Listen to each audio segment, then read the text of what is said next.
And that superpower you have to be someone that can be remembered even after you're gone. So, and how can you do it? You need to learn.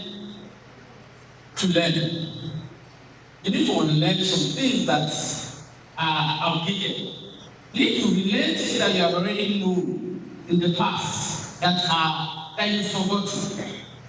And not because you need that knowledge, you need to go and learn it with speed and humility.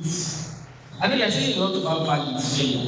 So humility is very, very important. But sometimes most of us feel like, I know the kind of level person. I'm the first in my class. I'm this, I'm that. Nobody can beat me. That's a recipe for failure. So you need to learn how to learn with speed and humility. Because times are changing every time. So it's very important for you to keep on without peace. Without peace. And it's beyond, we live in a time of the technological advancements. I know recently there's a lot of very schools around learning technology skills. And I'm sure a couple of schools here are leveraging technology for education. But then how are you using your strength to learn all of those things in your life? So take time to improve yourself. If you want to be remembered, even when you and again, learning about stuff. I remember when I was in my secondary school days and during my SS, just before graduation, I was like, if I finish writing this poem, even signboard I will not read. I know some of them must have made that comment. Like, even signboard I will not read. You understand? Bad. You understand? But learning about it is a lifelong thing. You have to be intentional about it. And for some of you, again, some of those things that will pull you down is failure. Sometimes you're not getting the kind of grades that you want to get. Yeah, you see person, maybe you're failing in some of your courses, and then you are discouraged. And you feel like you see yourself as a failure. You refuse to accept the fact that you can do better.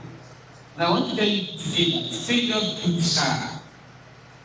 You know, when they tell you about the Thomas Edison that invented that bomb, anybody ever heard the story? What? Nobody?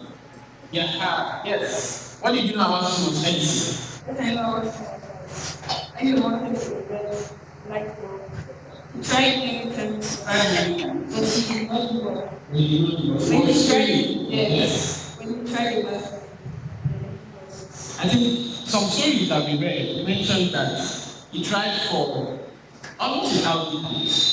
And then almost 1,000 times, and then he was saying at every time he was trying.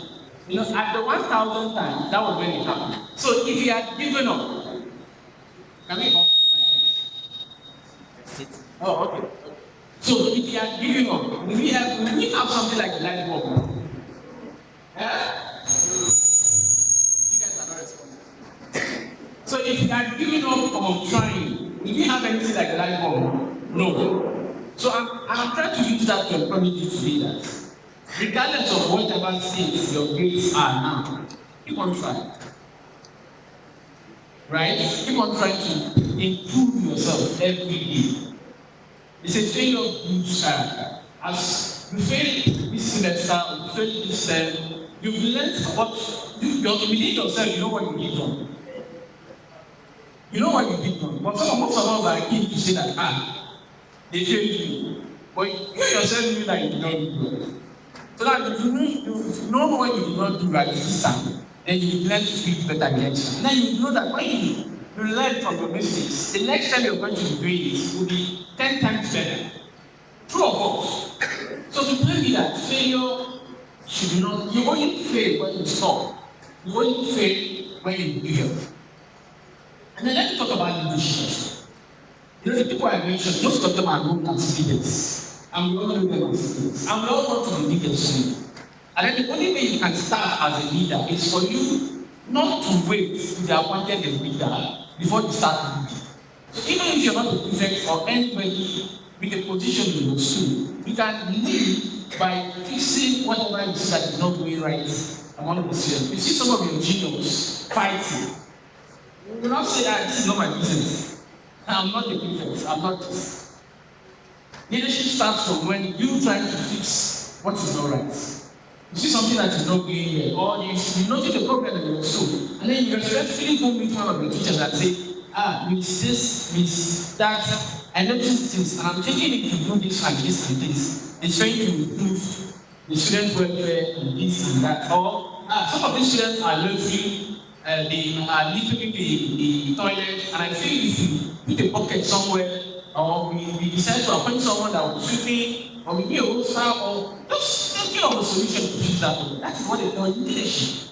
Leadership is not just about title, it's about responsibility. So you need choosing to be responsible, even if you don't have a title attached to your name. You don't have to be the emperor. And that is how you can start. And that is how you will remember. And it will build you or mold you into the leader that you want to be. First, those two things are integrity and discipline. You know, integrity is saying is doing the right thing, even when no one is watching. Right? You do the right thing always, even when you're not happy doing it. Even when it is hard for you to do it, don't do the right thing. You have little or no idea who's watching. Even when there's every temptation out there for you to do the right thing, just choose to do the right thing. You get it. And discipline. There's a lot of distraction out there now with our mobile phones, from friends, from everywhere.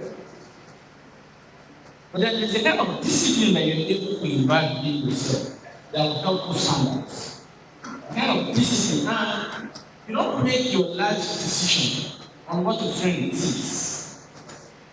If I ask some of you now, some of your friends from the primary school, I'm sure you're not going to see some of them again. True of us.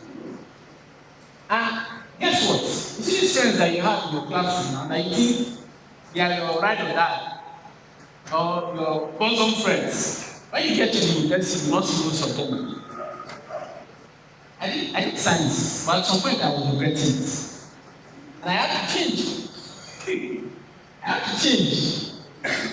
After my university days, I moved to management in social science. So to tell you that, a lot of us will think that if you're in science, that means you're brilliant. If you're in social science, that means you're less intelligent. If you're in arts, meaning you're unintelligent. It is a lie. It is a lie. You will get it. Regardless of wherever you are, you can thrive. And the world needs, even the people that are in sciences, they need the people that are in art to survive in the future.